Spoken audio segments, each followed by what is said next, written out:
Oke, welcome to apa? Itu Kamang. Itu Kamang channel.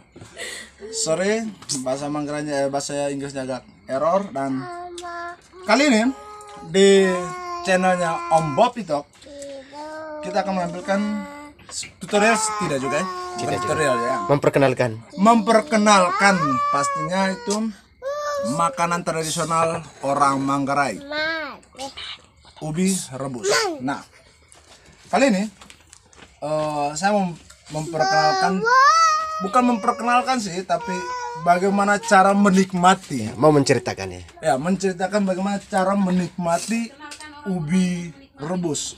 Nah, bagi orang awam yang tidak biasa untuk memakan ubi, khususnya ubi rebus ini, pasti mereka merasa bahwa ini makanan apa. Nah, kalau bahasa kerennya atau bahasa Jawanya atau bahasa apalah, itu disebut dengan singkong. Tapi kami orang NTT biasanya disebut dengan ubi kayu, lebih khususnya kita orang Manggarai.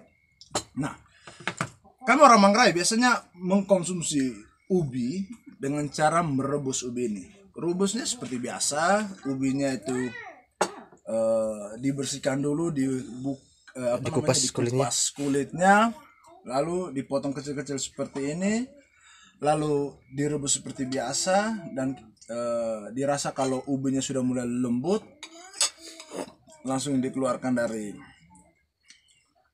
periuk, api, dan selanjutnya, dan seperti itulah, pokoknya seperti itulah. Kalau mau dibilang ya, kita seperti rebus air biasa. Dan cara menikmatinya adalah bisa menggunakan bukan menggunakan, ya kalau bahasa kerennya topping lah. Topping ya, topping. Topping lah, kita pakai bahasa keren aja. Toppingnya itu Pakai lombok, guys. lombok. Jadi lombok ini nggak pakai bumbu. Sorry, nggak, bukan pakai, nggak, tidak. Yeah. Sorry, nanti diedit ya. Sudah pakai bumbu. Tidak pakai bumbu, langsung diulet, campur garam sedikit, vicin sedikit, langsung. Itu cara pertama. Cara kedua, kita bisa dengan menggoreng. Nah, bagaimana cara menggorengnya? Pertama, ubinya direbus seperti tadi, lalu tiriskan airnya, lalu digoreng seperti goreng ikan goreng. Lalu toppingnya atau apa tadi Castro namanya? Parengnya. Pareng. Nah, kalau pareng bahasa Manggarai, tapi kalau dalam bahasa Indonesianya pareng ini adalah semacam tambahan Supaya menggairah. sekedar Mau untuk, pareng dari sini? bisa juga. ini pareng banyak, enak ya. Pareng itu Kalau sesuatu penganan yang bisa ditambahkan pada makanan lain hanya sekedar untuk menambah kenikmatan dari makanan itu sendiri. ya, kalau misalnya kita minum sopi, minum alkohol itu harus ada tolakan Ya, kalau di seperti dalam itulah. istilah istilah NTT tolakan. Dorongan. Tolakan itu dorongan itu apa namanya?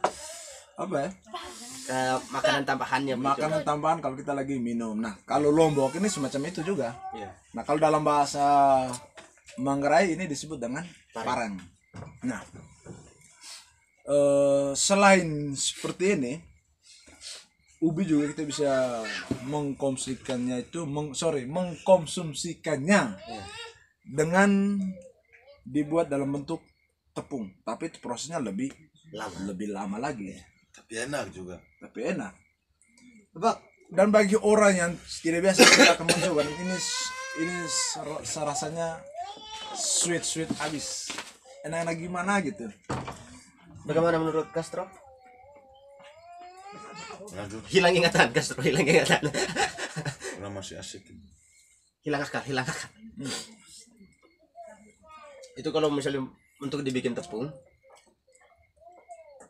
singkongnya diambil, dibersihkan, lalu dijemur, dikeringkan. Lalu Dikeringkan, kalau dia sudah mulai kering keras. kayak kerupuk gitu, ya, kita tumbuk jadikan dia, lalu ditumbuk, dibuat kayak tepung. ya. Setelah itu baru dimasak seperti layaknya nasi. Dan saya pernah rasakan itu. Dan jujur, hidup di Manggarai adalah hidup di surga. Kenapa? Semua jenis panganan ada semua di sini. Mau ubi, ketela, apalagi Jagung. jagung, dan semuanya itu tidak sulit, hanya tergantung lidah kita, Iya. Dan cara pengolahannya juga. cara pengolahnya.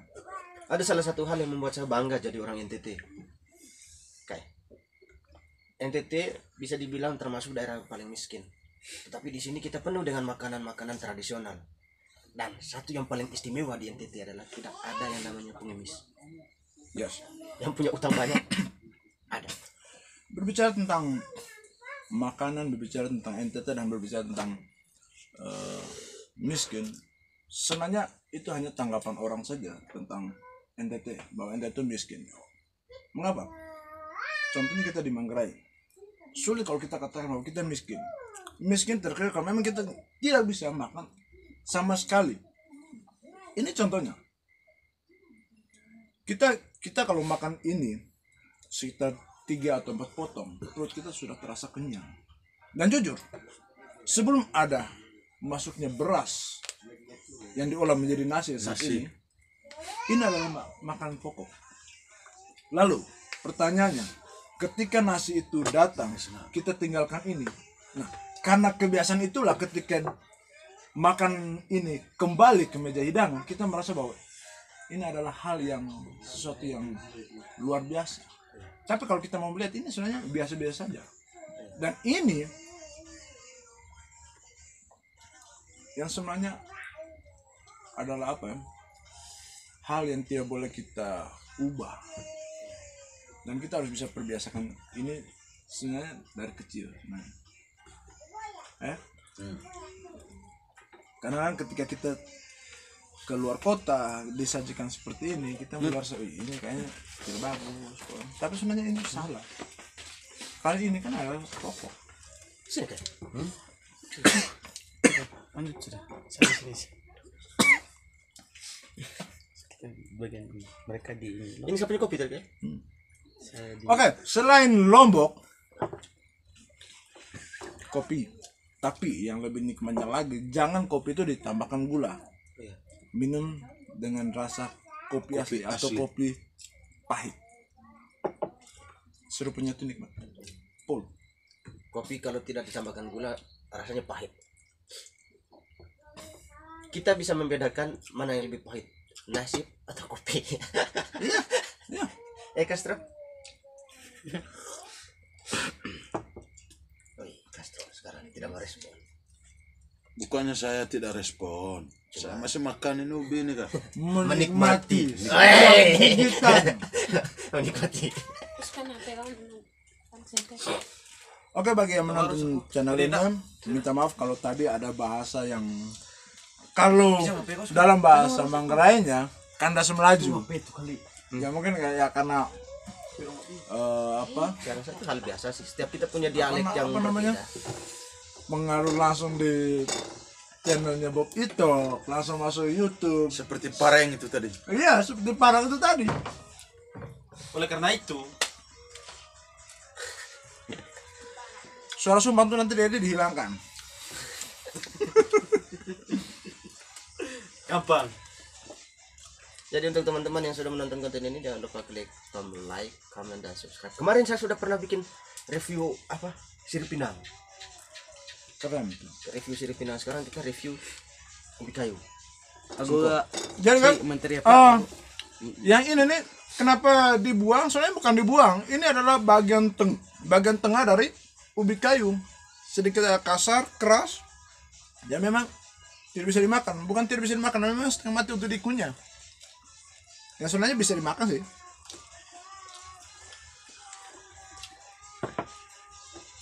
Jangan geli bagi yang belum pernah mencoba. Cara makan juga tidak boleh seperti ini. Itu nanti disensor. Ini sensor. Ya.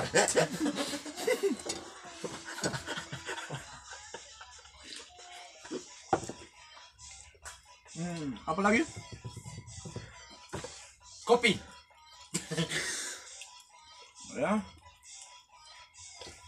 Ya, kembali ke miskin tadi. Soalnya kita orang NTT ini, kalau orang luar menanggapi bahwa kita itu miskin itu karena mereka belum pernah masuk dan bergelut dengan kehidupan orang NTT. Ya. Dan kalau seandainya menjadikan uang sebagai tolak ukur kaya, saya rasa Itu salah sekali. Iya. orang yang punya banyak uang belum tentu dia hidupnya bahagia. Punya banyak mobil, punya banyak karyawan, belum tentu dia hidupnya bahagia. Begini bro, Satu auto keluar misalnya jalan taksi atau apa? ya lanjut. Satu auto keluar taksi atau pergi jualan gitu. Di belakang bosnya pasti pikiran. Ya, Entah jualannya laku, taksi dia dapat penumpang atau tidak. Otonya selamat atau tidak di jalan. Pasti dia cemas. Belum lagi tanggung jawab dengan Dan orang satu. bernyawa kalau seandainya terjadi kecelakaan. berbicara tentang memiliki uang atau tidak. Ini yang saya lihat ya. Orang yang pengusaha hidup dalam pikirannya tuh dia pernah tenang. Kenapa? Dia akan selalu berpikir bahwa bagaimana besok mendapatkan uang. Ya, Memang uang itu penting, bagaimana tapi cara tidak mendapatkan semua uang hal yang bisa baik? dibeli dengan uang. Contohnya kita seperti ini. Untuk saya pribadi ini sesuatu hal yang menyenangkan. Segala beban terlepas begitu saja ketika saya menikmati ini. Bagi orang yang risih itu terserah mereka, tapi untuk saya pribadi ini adalah hal yang luar biasa. Amazing. Beban semua keluar, walaupun ada tapi tiba-tiba terbang melayang tang tang tang tang tang tang tang tang tang. NTT itu kaya sekali. NTT itu kaya. Apalagi dengan alamnya yang indah. Kemarin saya sempat baca ada di beberapa postingan bahwa di NTT itu hanya ada komodo sendiri Yang istimewa. yang istimewa. Dia pernah tidak datang ke NTT? Dia hanya baru satu kali datang ke TT itu. Dia pernah tidak? DPR dari Jambi di Komisi 5. Pak Bakri. Sekarang kita mulai ulas dari Sumba dulu ya.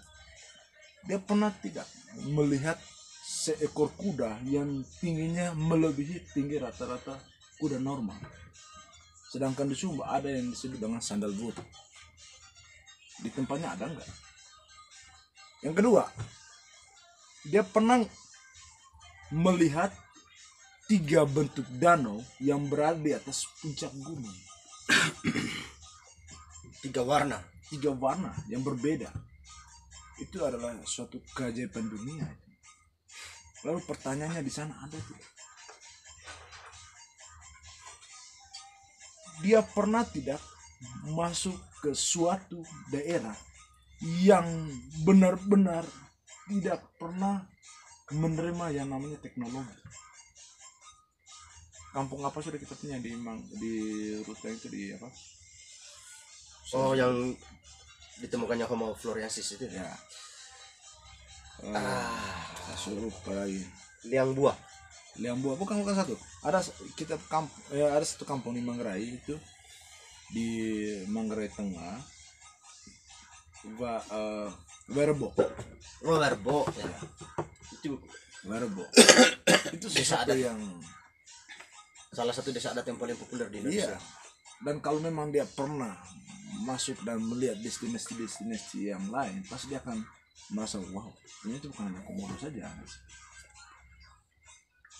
Atau mungkin kalau dia pernah ke Komodo, di pinggiran-pinggiran pulau itu banyak kelelawar-kelelawar yang menutupi pepohonan. Jadi kalau kelihatan dari luar, wah ini pohon ini lebat sekali. Tapi ketika kita dekati pohon tersebut, ternyata yang menutupi pohon itu hanyalah kelelawar. Kelelawar. Kasar pernah ke situ? Tidak protes. Tapi pernah mendengar itu ya? Nah, Dan itulah salah satu destinasi. Dan ini membuktikan bahwa di NTT bukan hanya ada komodo saja yang bisa dijadikan Menjadi sebuah aset festival. untuk dijual. Itu salah sekali. Atau bagaimana? Bang Kasro? Jadi selesai atau lanjut? Durasi, coba lihat durasi kayak. Durasi berapa menit? 15 menit. Lumayan. Lumayan, oke. Ditutup dulu. Oke, sampai di sini dulu perjumpaan kita pada kali ini. Terima kasih untuk teman-teman yang sudah menonton dan jangan lupa klik tombol like, comment dan subscribe.